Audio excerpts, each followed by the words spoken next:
It's my pleasure today to introduce Anthony Kirchner, who's the Chief Executive of the Adelaide Entertainments Corporation. If ever you give someone a job to do and they bring it in on time and on budget, they're a fairly unique person in this world today. Well, if you have a look at the block of land bounded by Port Road and Manton Street, Anthony has changed that whole area. When we had the Rotary event there, you would have seen the dome. Not many people had seen it before. When you fly in, you see the dome. The car park that's been built out of cash from the performance of the centre. Enzo's, many of you probably eat at Enzo's. That's another one of his areas that he concerns himself with. And more recently, the government handed us, because I have to admit I'm on the board, I take no credit for what Anthony does, he does it himself, but we took over Hindmarsh Stadium, and Anthony today will talk to you a little bit about the Entertainment Centre and what's happened there and the performance, but we'll tend to spend a bit more time talking about the plans and thought processes that are going into the rectangular stadium which is now called Cooper Stadium. Please welcome Anthony Kirchner.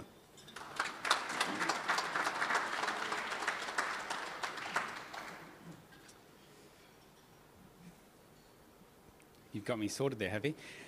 Thank you, Geoffrey, for that generous introduction and for the invitation to come along here and speak today. I remember the last time I spoke at Rotary was back in 2007, and we were stuck out the back in a tent somewhere, and it was a really hot day. And I don't have fond memories of it because about halfway through the speech you had to come and stand alongside of me because the microphone cords were playing up and you had to make sure that it worked okay throughout the rest of the speech. So I'm hoping for better luck today. And it's good to see that it looks like your numbers are holding up and maybe you've got a few extra. You're obviously enjoying these magnificent new facilities here at Adelaide Oval. I'd also like to take this opportunity to thank the Rotary Club of Adelaide because the Adelaide Entertainment Centre was really delighted back in May of this year to host the International Golfing Fellowship of Rotarians dinner. It was a great event. I called in myself on the night. We got lots of great feedback about that event, so thank you very much for your support. As Geoffrey mentioned, I've been Chief Executive now of the Adelaide Entertainments Corporation for the past 9 years. The corporation was set up by the government for the primary purpose, back in 1993, for the primary purpose of managing the Adelaide Entertainment Centre. But more recently our charter has grown to enable us to manage other venues. And more recently we've been given responsibility, as at the 1st of July 2013, to manage Cooper's Stadium, or as it was formerly known, Hindmarsh Stadium, and that's what I'm going to be primarily talking to you about this afternoon. However, I wanted to give you a quick update on the performance of the Adelaide Entertainment Centre because it continues to perform exceptionally well. So last financial year we had a record result, so we achieved at the Adelaide Entertainment Centre a net operating profit of $6 million. We don't receive any government funding from an operating perspective, so we operate purely on a commercial basis. So it's really pleasing that we're able to trade profitably without any call on the taxpayer. And in recent times, as Geoffrey mentioned, we've been able to perform at such a level that we've been able to self-fund some pretty significant capital projects, some which Geoffrey mentioned. One of the more recent is the large multi-deck car park that's been built on our site. Again, fully funded from the profits of the Adelaide Entertainment Centre. Importantly, the centre continues to fight well above its weight in attracting major international artists to Adelaide. People often like to jump up and down when Adelaide misses out on an act, but I don't think we realise just how fortunate we are. A city the same size as Adelaide in the United States couldn't hope to get the number of international acts that we get visiting us here in Adelaide. And when you consider our small population, you consider our location and I guess our isolation to where the rest of the world is based, it's quite extraordinary the number of international acts we get visiting us here in Adelaide. So we're really proud of the fact that we're able to attract these acts on a commercial basis without taxpayer support whilst generating healthy operating profits, and it's obviously something we work really hard to maintain and that we're really proud of. So the Entertainment Centre is performing well, and now we've got the additional challenge of managing Cooper's Stadium, the state's premier rectangular sporting venue. Now, I need to warn you here that one of the things I've learnt since taking over the management of the stadium is that those people that love the game of soccer prefer for it to be called football. So I've had to train myself over the past 18 months to use that term, and I'll do the same again today. But Cooper's Stadium is renowned as one of Australia's highest quality and best football stadiums. It's obviously also home to the A-League's Adelaide United Football Club. The venue underwent major redevelopment just ahead, and I think that's where you were coming from, Steve, just ahead of the Sydney Summer 2000 Olympics. It had a major redevelopment, and for that Olympic Games event, the stadium hosted several football games as well as a quarter-final. And as Ian mentioned, the stadium has a capacity of around 17,000 people. It's got a tremendous playing surface, absolutely fantastic pitch. However, one of the pitfalls of the stadium is that the pitch is a fraction too short, about 10 metres, to be ideally suited for professional rugby league and rugby union matches, unfortunately. Cooper's Stadium was managed by the state government's Office of Rec and Sport prior to the corporation being given responsibility for it. Under the Office of Rec and Sport's management, and in fairness, I think they were doing a fantastic job, but they were incurring some reasonable financial losses. So as a result, the government engaged an independent consultant, KPMG, to undertake a review of the venues that were being managed by the Office of Rec and Sport. KPMG looked at a range of management options, including the management by the private sector, by sporting codes, and they concluded that it wasn't sustainable in the medium to longer term to pursue those options. And they also identified that the government could save themselves somewhere in the order of $600,000 to $1 million a year if they were to hand over management of the stadium to the Adelaide Entertainments Corporation. And following consultation with my board and myself, that was the decision that was taken by the government. Upon learning of our fate, one of the first things that we set out to do was to endeavour to attract a naming rights sponsor for the stadium. And we were really delighted to be in a position on day one of taking over the stadium to announce Cooper's Brewery as our stadium naming rights sponsor. It was the perfect fit for us as far as we were concerned to have such an iconic South Australian family-owned brand and company, a company that produces and manufactures all of its product here in South Australia and exports to more than 26 countries throughout the world. Just a company that's fiercely loyal of its South Australian origin. So we're delighted to have them on board, and they've been fantastic in their support of us. In taking over the stadium in our first year, the primary focus has been getting costs under control. The corporation uses an in-house model for the delivery of all of its services, so we utilise all of our own staff. We've got about 35 full-time staff and a casual work pool that varies at any time between 500 to 700 employees. That enables us to keep our costs down, obviously improves our margins, but importantly enables us to work closely with our staff and to train them in the way that we like to ensure that they deliver the best service that they possibly can. A key tenet of the stadium is Adelaide United Football Club, and a very important tenet at that. Adelaide United has incredibly generous and supportive venue hiring arrangements at the stadium.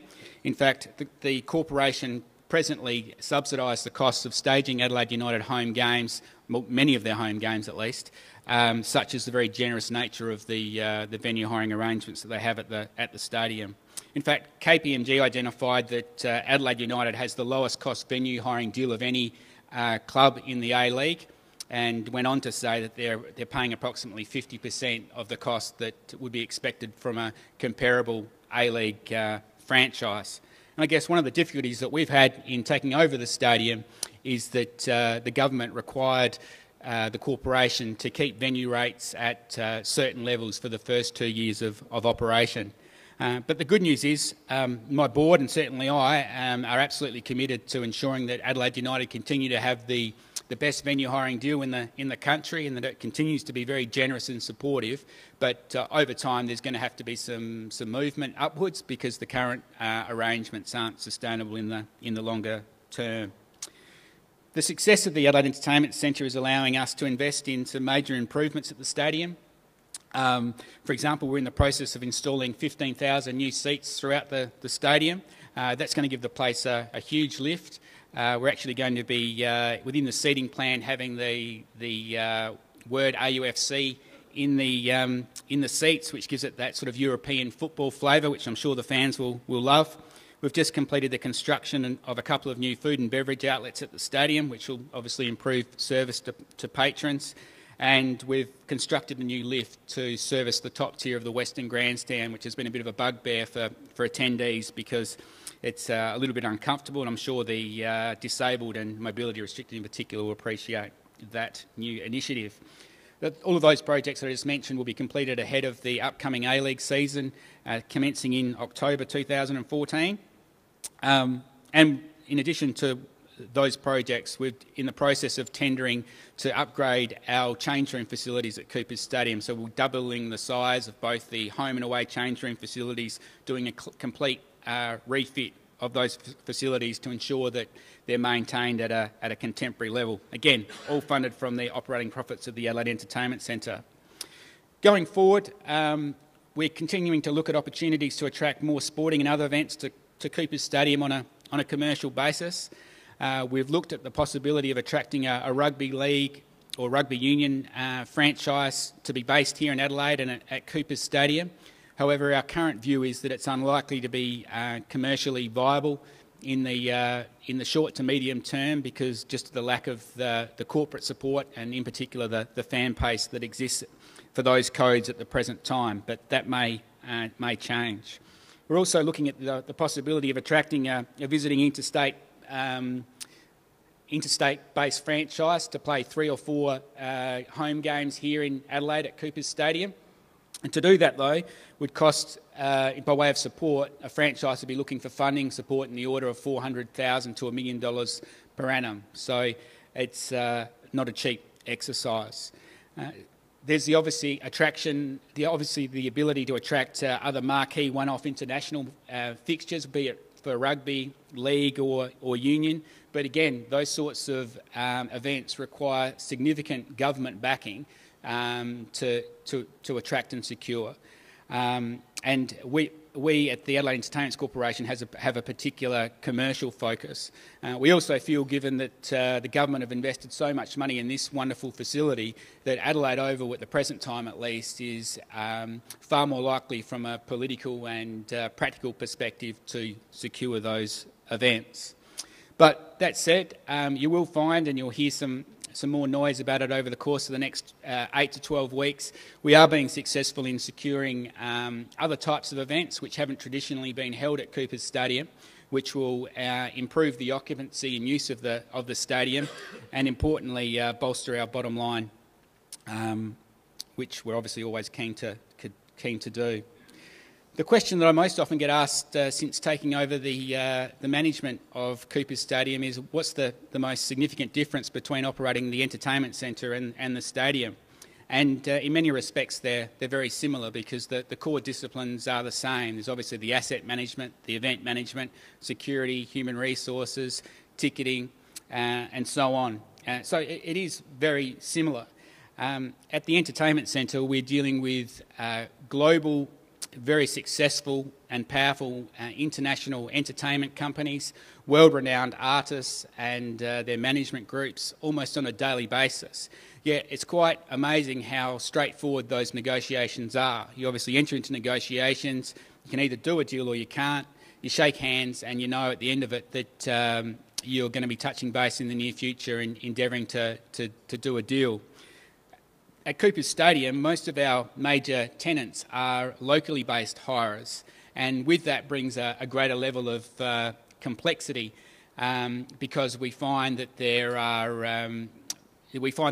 essentially relationships are leveraged, and so that can often result in a level of political interference that we don't get at the Adelaide Entertainment Centre, and with that interference often it becomes difficult to reach fair and sensible commercial outcomes. So that's probably the big difference, and with that you need to make sure that you've got the support as Chief Executive Officer of a really strong board so that they remain focused on achieving what your charter is and what you've been set out, given to achieve. And I'm fortunate that I'm in a position to have such a board in place.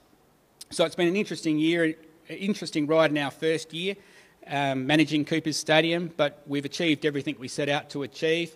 We've slashed the financial losses, so essentially we've broken even in our first year, which we're really happy about, saving you and I, the taxpayers, a lot of money.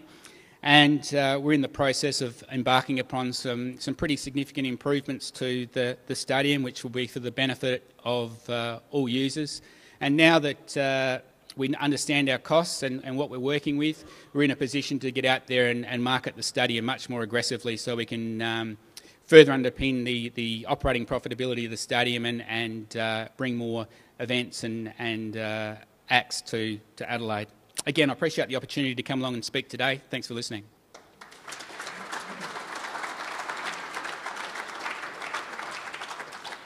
We have time for questions. Yes?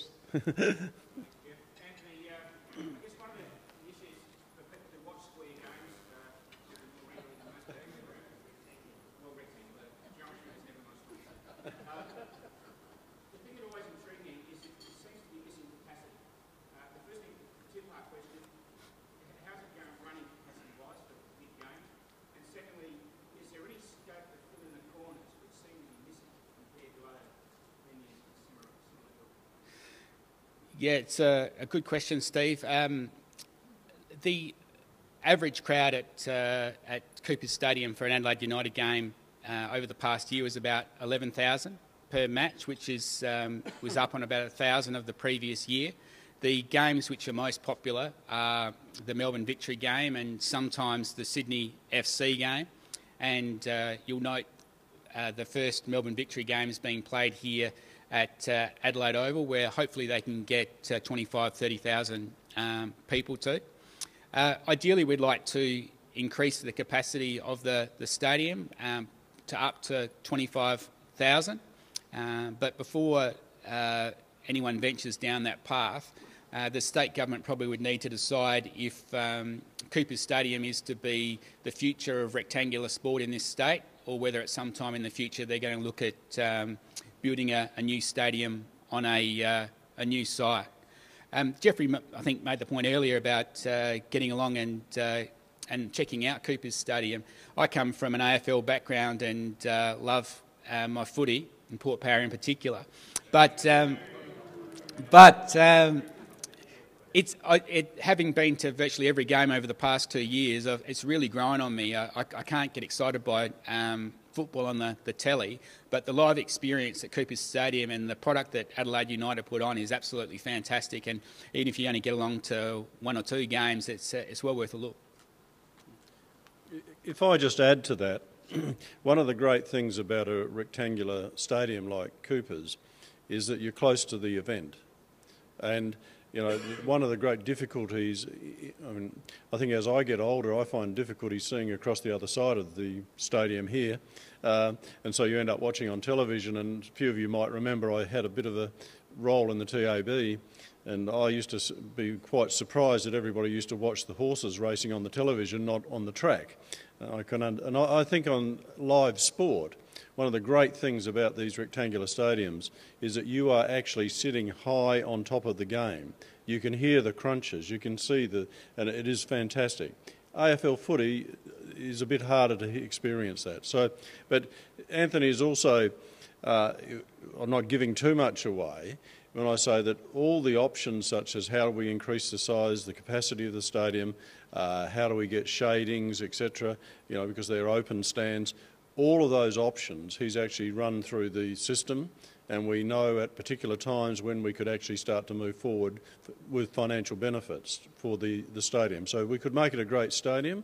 The other thing, of course, is that we're conscious that longer term the government's looking at securing the Commonwealth Games, which will require a significant covered rectangular stadium. Whether that's the current one or it's a new one, one would anticipate financially they'll be happier for us to develop the current one to the level we think we can take it to.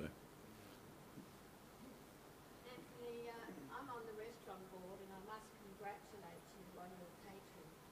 Our last dinner in August we had 1,200 people there. We turned away 200. So are you looking at enlarging the capacity for dining? No, we're not, Barbara, because obviously that's a massive area that they're presently dining in. But thank you for your feedback on the catering. One of the things that our team is very particular on is ensuring that we cook fresh produce on the day and night of the functions that are staged at our venues. And we've got a fantastic head chef that does an amazing job, but you will find that there's a concept, and you know all about it being in the hospitality business, that there's a concept called regenerating food, which means that you're cooking the food a couple of days in advance and essentially reheating it for these functions, and we never do that at the Adelaide Entertainment Centre, and that's why we like to think that the quality of the food is one of the points of difference.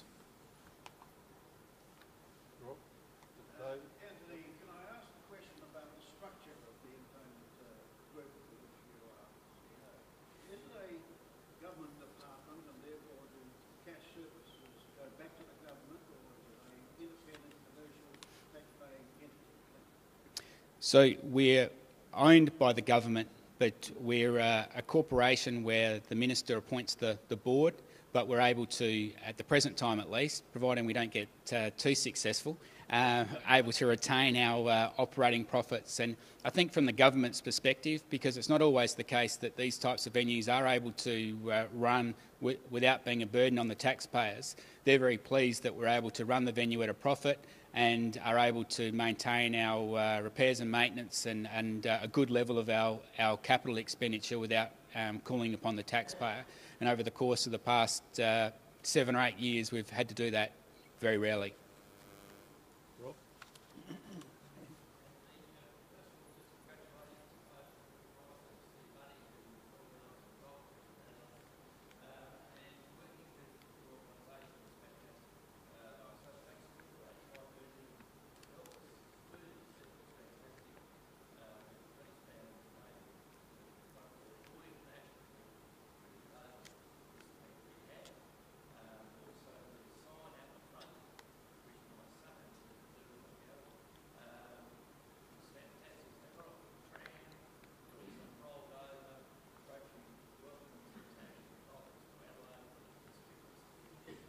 Something like that, yeah.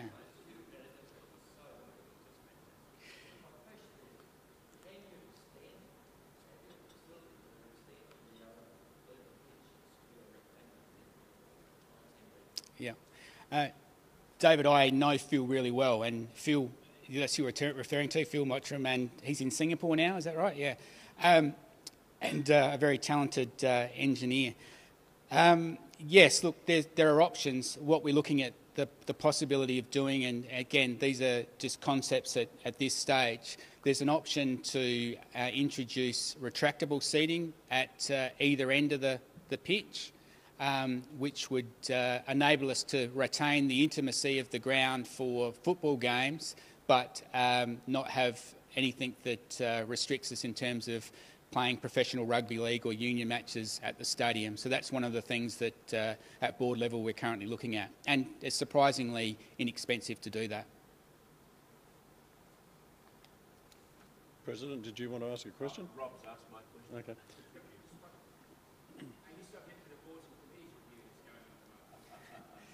Yes, hopefully I'll soon get rid of Geoffrey. Is that what you're referring to? He said, no, we are, but I think my board's safe.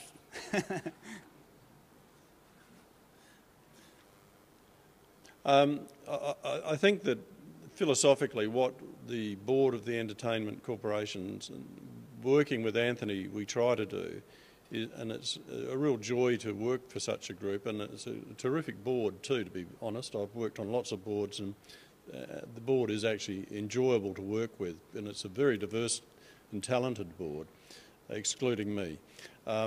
But what we try to do is provide the best product we can for South Australians. And the team there, as we've heard, the plaudits we get for the food is fantastic, and the service. I think everybody who goes there, and it's funny that if I ask how many people have been to the Entertainment Centre in recent times, probably not everybody's been there.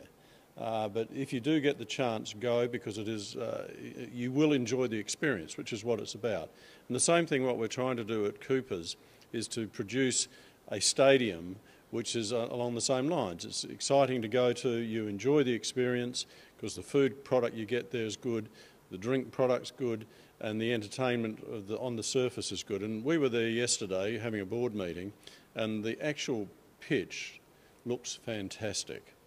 It is just at such a high quality, and we've transitioned the grass in the off-season to give it a much stronger feeling, and Anthony's been the one who does all this. We just take a little bit of the credit as a board, but the amount of time and effort that goes into making that stadium what it is, and when you get there next time and see the whole of the stadium covered in red seats, and if you've watched any of the English Premier League, you'll find they're soft seats, not like hard seats here. They are actually quality seats that you'll enjoy being able to sit on. The stadium is going to look fantastic, and it's the starting point of where we're going. And this man here is a joy to work with, and he produces it, and he produces the cash to make it happen. He also produces the project and manages the project, and he brings it in on budget, on time. Please thank a very good Chief Executive, Anthony Kirchner.